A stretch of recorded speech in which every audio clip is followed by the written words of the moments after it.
Today's daf we're going to be learning is Yevamot daf kuvav. Today's daf is sponsored by Sarah Barelowitz. Thank you to Rabbanit Michelle and all my chavrutot on the 715 Zoom who teach, inspire, and make me laugh. Hadran Daf Yomi is the anchor of my day. I am very thankful to you all. And as we said yesterday, our week's learning is dedicated to Refuah Shlema, and our continued learning will be dedicated Refuah Shlema for Phyllis, Gittel Pesha Bat Marsha Rachel. Okay, hoping for good news. Okay, we're going to start with, we have a super interesting daf. A lot of, if we've been missing, and we talked about this yesterday, the personal, the where's the woman in this, where's the sensitivity of the rabbis to her predicament. Today, you're going to see it all, okay? Maybe not necessarily all the things you would have been expecting, but some very surprising things. So starting with the first line, already very interesting, Tanu Rabbanan, chalitza mut'et kshera. If you have a mistaken chalitza, it's kshera. So what does that mean? First of all, mistaken your chalitza and it's good. What are we talking about here? And mut'et is a little more than mistaken. It's really somebody kind of tricked somebody else into something. Okay, so like lahat'ot means to trick someone or to deceive them in a way, to lead them to believe something else. Ezohi chalitza mut'et. So obviously the Gemara is going to ask, okay, well, there's right that it says chalitza mut'et is kshera. What is this chalitza mut'et? To which Amar Rish Lakish, we're going to have Rish Lakish and Rabbi Yochanan. Rish Lakish says, what is this chalitza mut'et? Kol she'omrim lo chalotz ubekach ata konsa. It's going to be a case where you basically tell him, do chalitza, the court says, do chalitza, and with that, you'll be married to her. Now, that's obviously not what chalitza is. Chalitza is to disconnect you, but they convince him that he'll be married to her if he does the chalitza. So, Amalei Rabbi Yochanan, this is crazy what you're saying, Rish Lakish. There's no way, no how. Ani shona, I learned. Bein shenit kavenhu, v'lo nitkavnahi, whether he had intent to do chalitza and she didn't, or bein shenit kavnahi, v'lo nitkavnahu, or she had intent. Sorry, did I say it wrong? Either, sorry, he had intent, but she didn't, or whether she had intent, but he didn't. Either which way, chalitza tapsula, ad shekavnu shehen kechad. They both need to have intent to do the mitzvah. He clearly wasn't intending to do chalitza and split them apart when he was told, do chalitza, and with that, you'll be betrothed, you'll be married to her. So there's no way that would work, Rish Lakish. That couldn't possibly be a chalitza mut'et that is kshera. So comes Rabbi Yochanan, he says something even more interesting. The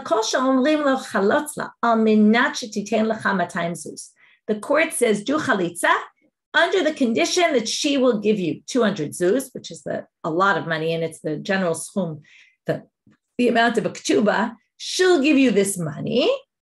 So what's mut'et about this? There's a chalitza al t'nai. We know when it comes to kiddushin, you can do it al t'nai, you can do a get al t'nai. Okay, this is also what we call extortion, right? In other words, they convince him, look, she'll pay you money as long as you give her the chalitza. Unfortunately, I know some people after class were saying, right, they know situations like that where the women were forced to pay a lot of money in order to get the husband to do chalitza. Well, according to this, what's the mut'et? She doesn't actually have to do it, okay? She doesn't have to pay him the money. The court can say, do the chalitza and she'll pay you money. And then she doesn't have to fulfill the condition at all. She doesn't have to pay the money. Fascinating, right? So how could this be? If you do a get al t'nai, the get is not good unless you fulfill the condition. If you do kiddushin under condition, it's not, right? We've talked about this a lot, about kiddushin al t'nai. It's not kiddushin. So why in chalitza are you allowed to do this? Very strange. So Rashi says, if you look in the second line in Rashi here, in general, we learn laws of conditions from Bnei Gad and Bnei Reuven in the Torah. So Bnei Gad and Bnei Reuven were told, right, that they wanted their land on the other side of the Jordan. They had to commit that they'll go, chalutzim b'fnei Bnei Israel, right? They'll go in and they'll fight the wars and then they'll get their land. And it was a whole condition that they made with Moshe. Because of that, we learned a lot of laws of conditions from them because there's like our main source of conditions from the Torah. So what's the difference between this and that? Well, okay, that's what Rashi says. We all learn from there. Moshe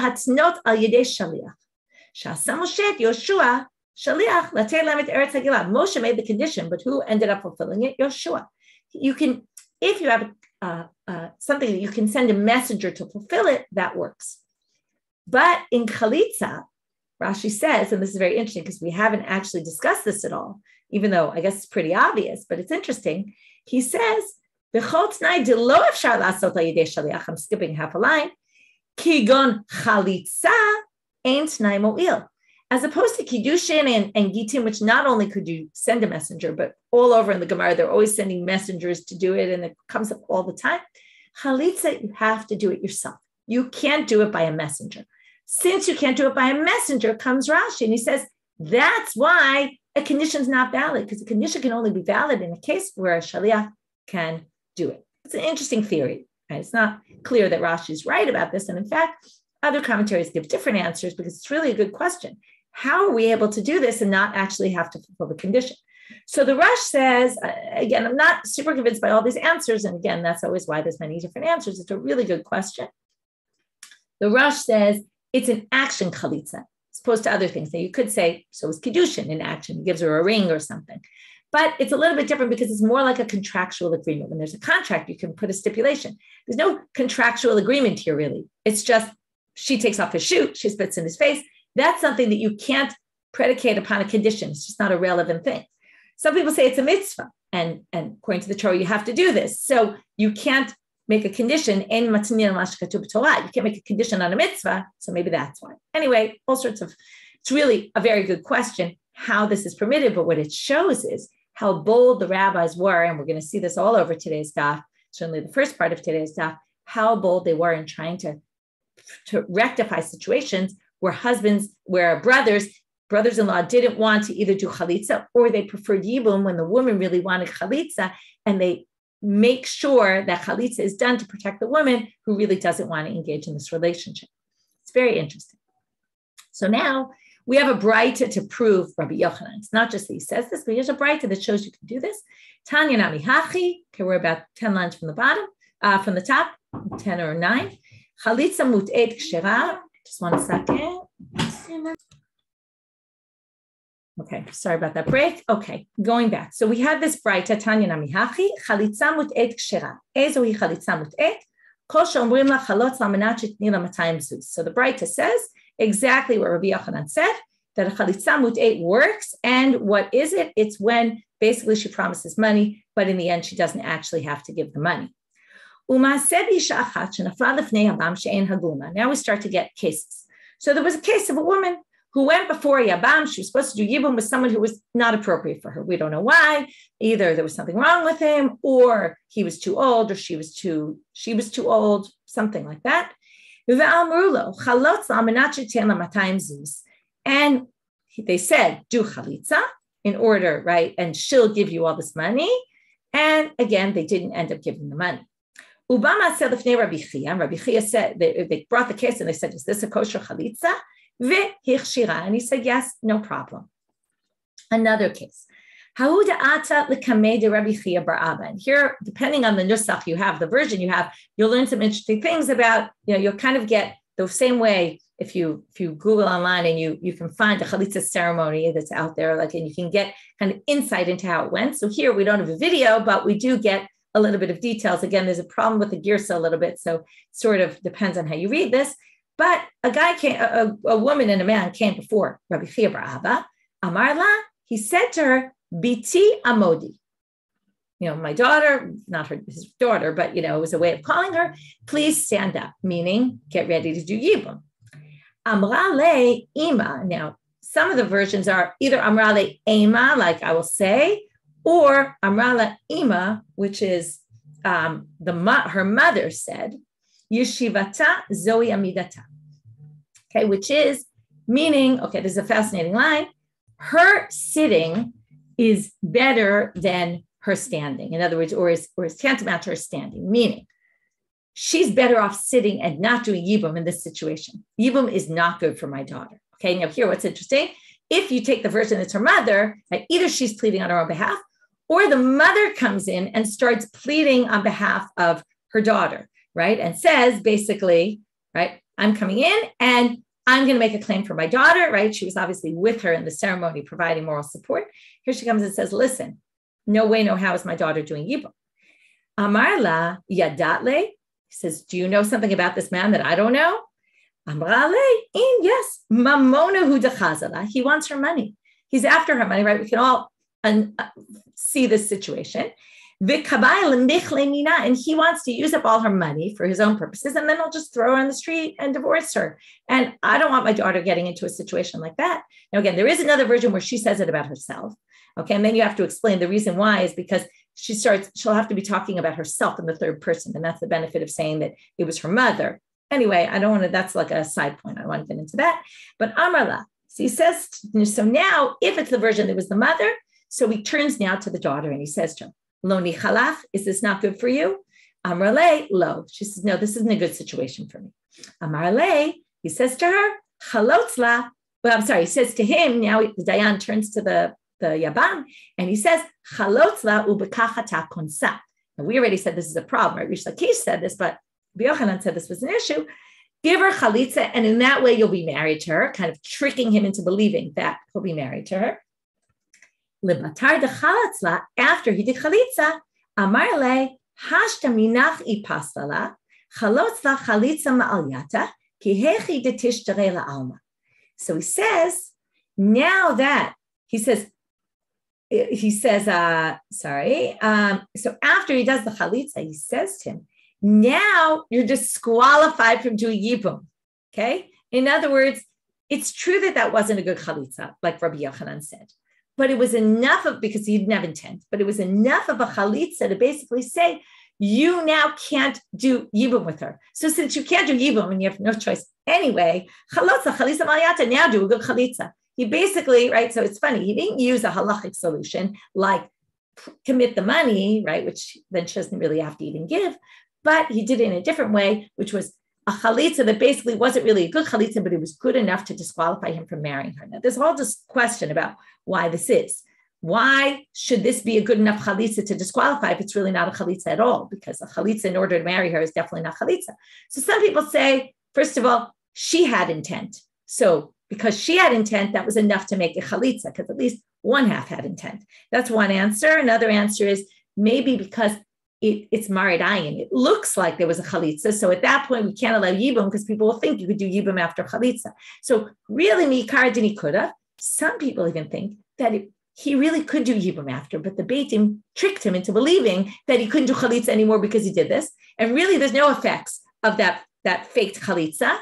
But it was enough that the court could fake him into believing that he can't do chalitza after that, and that he can't do yibum after that. And therefore, you have no choice but to do chalitza. Now, if the guy's a real horror, a real bad guy, he theoretically doesn't have to do chalitza either. But the point is, once he can't, his whole point was he wanted to do yibum with her. Once he couldn't do yibum, so he may as well just do the chalitza. Anyway, fascinating to see. And again, it's fascinating to see whether those three options, whether it's really halacha, that it is really disqualifies him. We have the other extreme where it's actually not halacha at all, but they just faked him out to believe it was halacha that he now can't do yibum, or it was something in the middle where because of marid ayin. Okay, anyway, there's so much in this daf that's really fascinating in terms of, and the most fascinating is how the rabbis tried to come up with creative solutions how to help this woman. So now we'll get to the forcing. So you'll wait, okay? We'll get to the forcing. It actually is very much like get. Okay, we'll get there too. So now we get another story. Bat chamua de Rav Papa nafla lefnei yabam she'ein haguna. Okay, now we have familial relations. So we have this sister-in-law of Rav Papa who fell before her yabam. Okay, not before him, not in that situation, but she was his sister-in-law, so she was his relative. So he was trying to go out to bat for her. Ata l'kamei de Abaye. The case came before Abaye. Amarle. So we did this exact same thing. Do chalitza, and in that way you'll marry her. Amarle Rav Papa. So Rav Papa standing on the side, being the partly maybe moral support and also the rabbi to kind of help her figure out a way to navigate this situation. Right? She obviously didn't want to do yibum. Lo sara lamal hadam Rabbi Yochanan. He says that's not going to resolve the situation. Don't you hold like Rabbi Yochanan that doesn't work? Ve'ela hechi emale. So Abaye says, so what do you want me to do? Why don't you do the other solution, which is have her promise 200 zuz? Now, Abaye obviously didn't really know the solution. So he did that, okay? But he thought that she actually has to pay the money. So after he did the chalitza, amarle zil havle. He said to her, go give him the money. Amar le. So Rav Papa says, what are you talking about? Mishatani b'cha avdala. She did a mishatani b'cha. Okay. This is something that comes up in the Gemara a number of times, and the Gemara is going to quote a situation where it comes up, where sometimes, and not all the time, because otherwise that would really be crazy, but if you can make a legitimate claim that I wasn't serious, I was joking, I didn't really mean it, I didn't really mean I was going to give you 200 zuz, that she said it, meaning her words were meaningless. Now, we're going to get to this. We talk about Nidarim and how important what you say is and all that. But if you can prove, or again, what does it mean prove? But if you can make a claim, and the question is, in what case can you make a claim? We're going to have two situations, this one, and we're going to compare it to another case, and then we'll try to come up with what's the common denominator between the cases. So she can say basically, I didn't really mean it. So Milo Tanya comes Rav Papa and he says, just like the following Braita. He's running away from jail. And all of a sudden there's a passageway he has to get through over a river to the other side. And there's a ferry boat there, and the guy knows that you're desperate. And what does he do? He charges you, $1,000 to cross the river when the regular price is $100. And he knows that you're going to pay the price because you're running away from jail and you'll pay any price. So he says, Tol dinar v'havilim. So you say to the guy, listen, I'll pay anything you want. Like I'm giving you a dinar, which was a decent amount of money for that kind of thing. And, and take me across the bridge or across the river. You only have to pay him the going rate. Okay. You don't have to pay that amount of money. So just like there, he said, we could say the same thing here. So what's the common denominator between those cases, and where do we draw the line? Right? It's obviously opens a huge Pandora's box. If you could always go, I didn't really mean that. So a few different answers. Tosfot says there was a set price, right? I'm thinking of taxis when you land in Israel and you get in a taxi and, the taxi driver tries to take you for a ride, or any other country, this could happen also, right? They know that you don't really know what you're doing. Maybe if you're coming from abroad and you don't know that there's a list of set prices that you can take a cab to here and there. So basically, if there's a set price, my daughter had this recently. She was stuck on Shushan Purim, close to Shabbat in the Tachana Merkazit of Jerusalem. She was waiting for the bus. Okay, so it's Erev Shabbat, it's Shushan Purim, so there's tons of people in Jerusalem. And she's trying to get out of the city, and the buses get stuck in the main central bus station. The buses can't move. They're basically stuck. So they decide, okay, we're going to go get in a taxi, find a taxi somewhere and just start taking it home to run on it. So she gets in the taxi and the guy charges her a fortune. And because he knows that she's stuck and that she has no choice, she's still actually fighting with the taxi company about it. But it's exactly this situation you're taken advantage of, and there's a set price and somebody charges you, exactly what they're not supposed to. So anyway, he says, but when it's something shalokhin davar gadol, when it's something that it's, some people could charge a lot of money, then you can't claim this. Okay. So it really depends on the situation. Obviously, the other similarity between the situations is they're both under duress, right? She desperately doesn't want yibum, and he desperately needs to get out of there before they bring him back into jail, right? We're probably talking about like a Roman jail or something, or Persian, or I don't know what, but, he doesn't want to get back into jail. Some people say it's a mitzvah. The mitzvah was the guy was saving him from the jail, from the Gentile, rule. And here it's chalitza, so that maybe when there's a mitzvah involved, you can't charge for a mitzvah. Here you're doing a mitzvah of saving someone's life, or of helping a situation, of chalitza, of helping this woman get remarried. So you can't charge all this money. So there's, again, it really depends on what happens. Sorry, one more minute. Okay. So next. Alma. Okay, so now we have this issue that we can do this. Now, story ends where basically Abaye sees Rav Papa had a good solution, and great end to the story, but it's not the end of the story.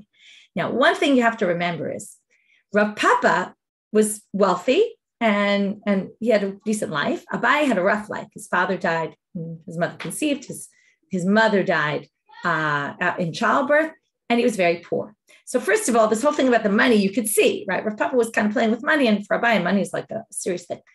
Abaye sees that Rav Papa came up with this great solution, and he says, wow, you're much smarter than me, and it's probably because you had a much easier life than me. So he says to him, Amarle, avuchecha, where's your father? Amarle, b'mata, he says, in the city. Imechecha, where's your mother? Amarle, b'mata, right? Meaning, my parents live right near me. I have all the support and all that. And Abaye's like, oh, that's why you're so smart. And I'm not, I didn't come up with the solution. I didn't learn as much because I'm busy working my butt off. And even though Rav Papa worked also, but I have the stress of money on my head.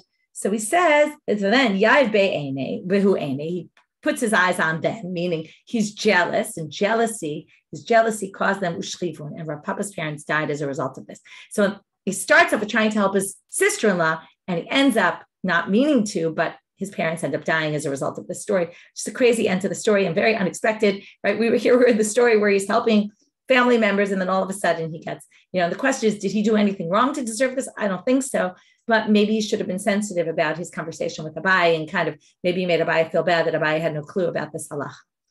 Very interesting. Okay, moving on. Tanu Rabbanan. Chalitza mut'e kshera, get mut'e pasul. Chalitza museh psula, get museh kasher. So a chalitza that's mut'et, okay, that was done incorrectly, like we saw, is kshera. That we said is upon condition. You don't have to fulfill the condition. But a get upon condition that you don't fulfill the condition is not a get.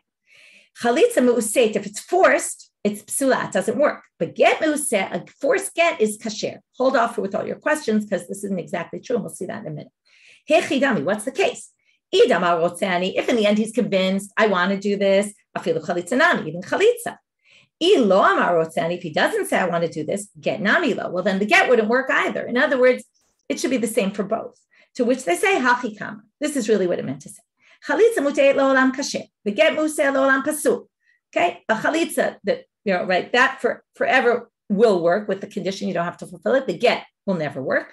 But chalitza museh, the get museh, zimnin kasher v'zimnin pasul. A forced get sometimes works, sometimes doesn't. On what does it depend? Ha'amarotzani, ha'delo amarotzani. If you say, if in the end you coerce him, and this is what we always do in a Mr. get case where a woman's not getting her get, we put sanctions on so that eventually we want to give the get. So that's what we call a get museh. It's forced. The court says you have to give a get, but until he agrees, it's not a get. So if he agrees, yes. If he doesn't agree, no. The Rambam has this interesting approach where he basically says everyone really wants to do it, even though they claim they don't. Anyway, you can read up on the Rambam. We'll get to that more when we get to Gittin. Where do we learn this from? Titani yakriv oto. Okay, there's a pasuk that talks about a korban olah. You commit to give a korban olah, a burnt offering, and then the pasuk says yakriv oto lirtzono. You should sacrifice it according to your wish. So now the Braita darshans this and says yakriv oto sounds like melamed kofinoto. Let's say you change your mind, you don't want to bring it after you committed it. They can force you, but then they say yachob al korcho. Well, maybe against your will. No, Talmud Lamar lirtzono. So again, it says you can be forced. It also says you have to do it willingly. So how could that be? We force him until he says, I want to do it. And same thing with a get of a woman. You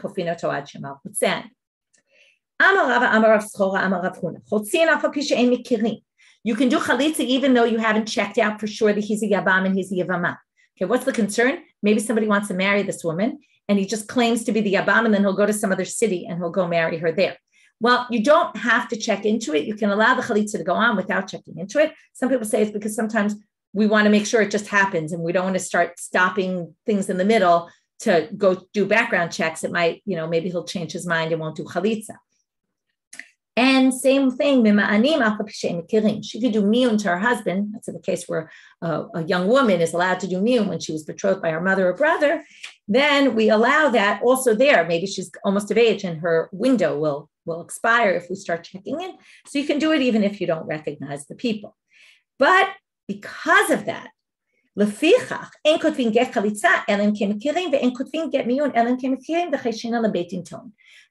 what don't we allow? We don't allow anyone to write a document that proves that the get went through, or that the chalitza went through. Get here does not mean get. Get is another word for shtar, a document. We don't write a document saying the chalitza was done or the miyum was done, because if we have a document, everybody believes everything in writing. So they haven't checked their backgrounds yet. So if she wants to go get married and says, oh, here's my chalitza document, they'll say, oh, great, you have a chalitza document. It was all done, and it was clearly the yabam. No, you have to check into it. You can't write this document because people might rely on it and the Beit Din might make a mistake based on it. So basically, what do you have to do then? It doesn't make sense. No, you have to bring the witnesses that witnessed it. And then when witnesses come, it's different. Okay, at least like this Tosfot says, that if the witnesses come, They'll start questioning them. And they'll ask them, do you know the person? Did you know that he was really the brother-in-law? Blah, blah, blah, blah, blah. Okay, that's different. That was all Rava quoted, Rav Shiur, who quoted Rav Huna. But Rava Didei Omer, exactly the opposite. Now, the Beit Din has to check into it. Once the Beit Din checks into it, therefore, lefichach kotvin get chalitza achal pishem mikirim, kotvin get miyun achal pishem mikirim, velo cheshin lebeit din towing. If you witnessed a chalitza, since the court's always required to do a background check, therefore you can write this even if you don't know the people, and then the court can rely on it because we're not worried because the first court must have done it. Okay, so we have two totally different approaches. Okay, new Mishnah, and here we're going to get to starting on Amud Bet. This part of the daf is simpler, a little less interesting than all those sugiyot we just learned, which are, again, fascinating in terms of seeing the interest of the rabbis in resolving these kind of complicated situations. Mitzvah chalitza. So how do we do chalitza? We finally get to this. You would have thought this would be in the beginning of maybe the Masechet, if not the Masechet, at least the chapter, but in fact, it's the end. After we've kind of discussed everything, you'll see a lot of the end of the stuff is review. Mitzvah chalitza. How does it work? Bahu even told the Beit Adin. So he and the yevama come to the court.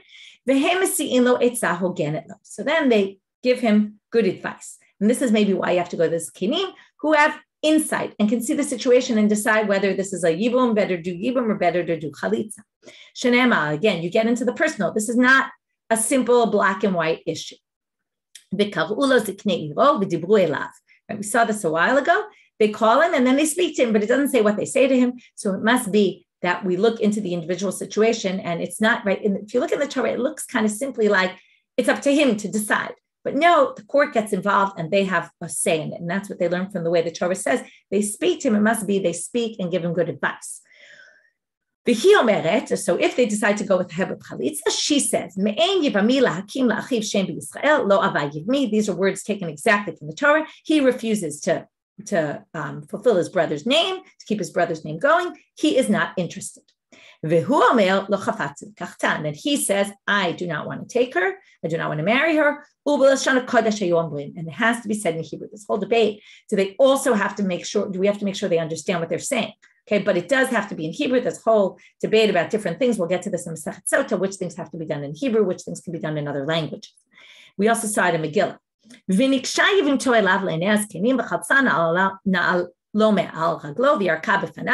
Okay, so then she goes to him in front of the Zkenim. This is actually the verse in the Torah, to the eyes of the Zkenim so they can see. She takes off his shoes, she spits in front of him. We already saw this drasha. This saliva has to be seen by the Dayanim because it says Le'inei Zkenim.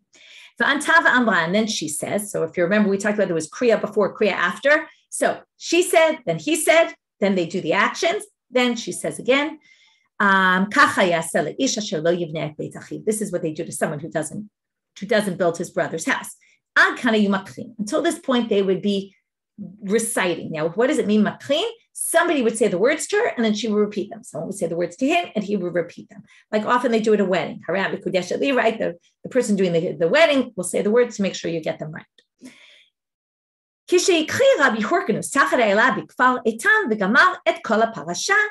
Rabbi Horkanus did it once in Kfar Eitam under the Eilat tree, and he finished the whole parsha. I mean, he read one more pasuk, which is the pasuk that comes after the Kachayas Elaish, and since then people did also that as well as part of the ceremony. And then so now Nikashmo Yisrael Beit Chalutza Na'al. Who's supposed to say this? Mitzvah b'dayanim, but lo mitzvah b'talmidim. This debate. The judges are supposed to say it, not the students or not the people who are the bystanders who are watching the ceremony. Rabbi Yehuda Omer Mitzvah Kol Omdim Sham Lomar Chalutza Na'al. Peter says no. It's a mitzvah for everybody standing there to say that statement. By the way, if you listened on the Shiur from Web Yeshiva that went up on our site, she describes how all the students were there watching. Right? You see it in the Mishnah, right? It was a common thing that they brought people to watch. Okay, even though, she describes how uncomfortable it was for her. And they don't always do that. It's not every situation. Okay, starting at the Gemara now on this section, Amar Rav Yehuda, mitzvah chalitza, kor'a, v'koreh, choletzet, rokeka, kor'a. This order is she reads, he reads, she does chalitza, she spits, she reads. Probably thinking the same thing the Gemara is going to ask. My kamash malan, manitni. Why are you telling this? The Mishnah just said it explicitly. It's to tell you that that's the way the mitzvah is done. And if they switch the order, it doesn't really make a difference. Meaning, this is when it says mitzvah to do it this way, it means ideally, but if you didn't do it this way, it's okay if you did it out of order. Tanya Namihachi, right, to prove, to support that, bein shiktim chalitza l'rikika, bein shiktim rikika l'chalitza, masha sasu. Okay, whether the chalitza happened first or whether the rikika happened first, it doesn't really make a difference. Okay, I mean, it's ideally to be done in the proper order, but it works anyway, and we've seen this before. Amrabah, handa man de makre, to makre get chalitza. The one who is I can't think of the word, but not a narrator, but the one who kind of says the words to her that she repeats after him. I don't know if there's a word for a person like that. In Hebrew, it's the makri. He says the words for her before she could do it. Dictator, right? Dictates. You wouldn't call him a dictator. I don't know if there's a word for a person like that, but the prompter. Thank you. That's a good word. The prompter says, "Lo likre ledida lo." Lo likre ledida, lo lechude, ve'avaye mi lechude. Be careful when you prompt her. Don't say, it's a little harder to say in English, but lo avaye mi means he doesn't want to, okay? But doesn't comes first in the Hebrew sentence, right? In English, it doesn't come that way. It would be he doesn't want to. But in Hebrew, it's lo avaye mi. So don't separate the lo, and then she says lo, and then you say avaye mi, and then she says avaye mi, which sounds like wants to do yibum when he doesn't want to do yibum. So don't separate those words, demashma avayiv mi, because it sounds like he wants to do yibum and you're trying to say he doesn't want to. Ela lo avayiv mi. Say that all in one shot. V'lo likre lidide, and when you're dictating to him, lo lechude and chafatzti lechude. Don't say lo, don't, right? I don't. Chafatzti lekachta, I want to take her, right? If you say I want to take her, you really say I don't want to take her, don't split between those words. Demashma chafatzti lekachta, because it sounds like you do want to marry her. Ela lo chafatzti lekachta, all in one breath. Rava Amar, if suke milta hiva, if suke milta late lamba. This is just taking a break. You're just taking a breath. Nobody's going to really think that you mean the opposite. It's not an issue. Rav Ashki eshachel Rav Kahana to kamitztar umakre lo avayiv mi. Rav Ashi saw Rav Kahana who was like making her crazy to say lo avayiv mi in one breath without taking any kind of breath in between. By the way, there's this ceremony going around on internet, I think you put it up, where you see the prompter does this to her like 10 times. It's painful. Lo avayiv mi, like getting her to say it exactly all in one breath like this. Amarle, and it's very hard to watch. Amarle lo savar lamar lahad Rava. Are you not worried about what Rava said? In other words, don't you hold by Rava that it doesn't really matter? Amarle mode Rava velo avayiv mi. Dafka lo avayiv mi, Rava agrees that you have to say it all in one breath. Only the lo chafatzti lekachta, the other one, you don't have to worry about it because there you can kind of read the psukim. There's no other way to understand it because lo starts an issue. Whereas lo avayiv mi, the lo could theoretically be going back to he doesn't want to me'en yiv mi lakim shem la'achiv b'Yisrael. Lo, meaning he refuses to do it. No, and then you stop and then you say, right, he wants to. So there the lo could kind of go with something else. When he starts reciting, the lo could go nowhere else. It's the only way to understand it, so you wouldn't be confused by it. That's the way they understand it, which is why the lo avayiv mi is something that they make sure she says all in one breath.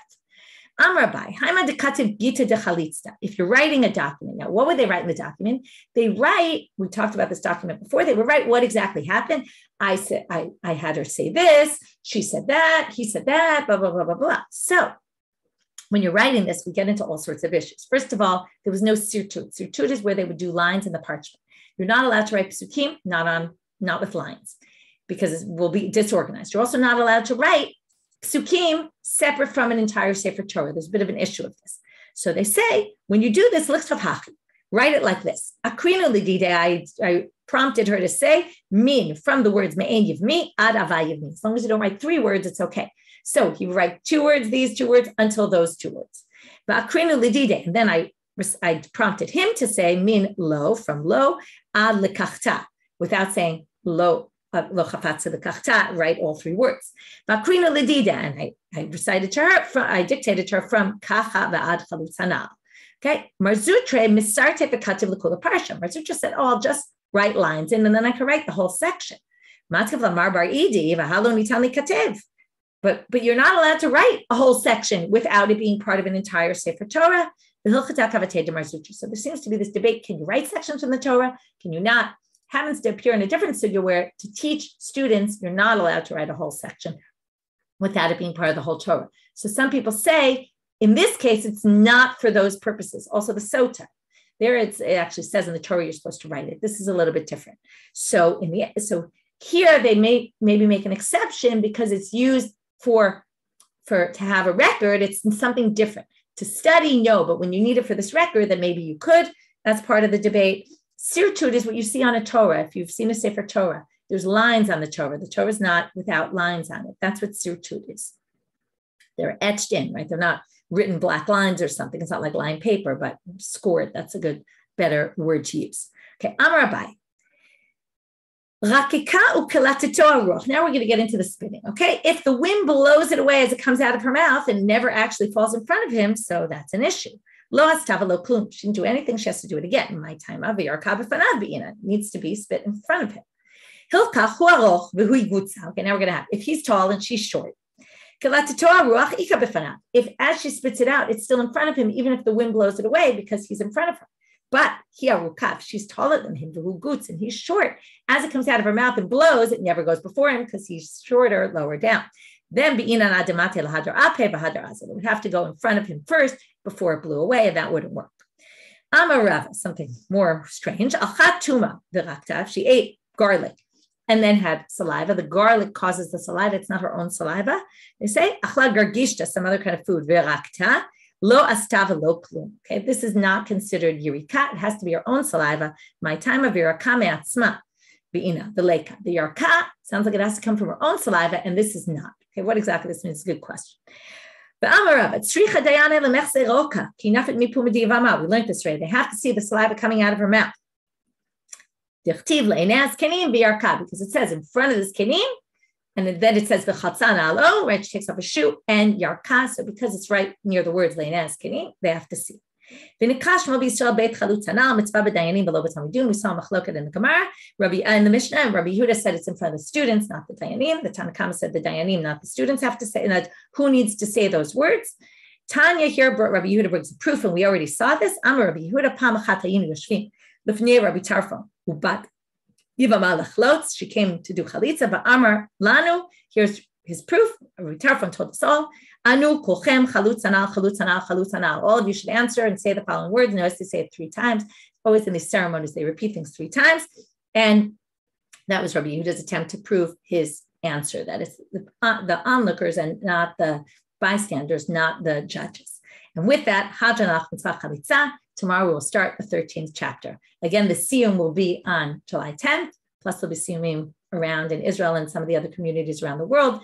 Keep tuned with your local WhatsApp group. If you're not part of it, you can find on our website, there's a link to communities. You can find a community near you. Try to find women who are getting together for a siyum. And we will all get together on Zoom on Sunday, July 10th at 8:30 at night, Israel time. Okay, have a great day, everybody.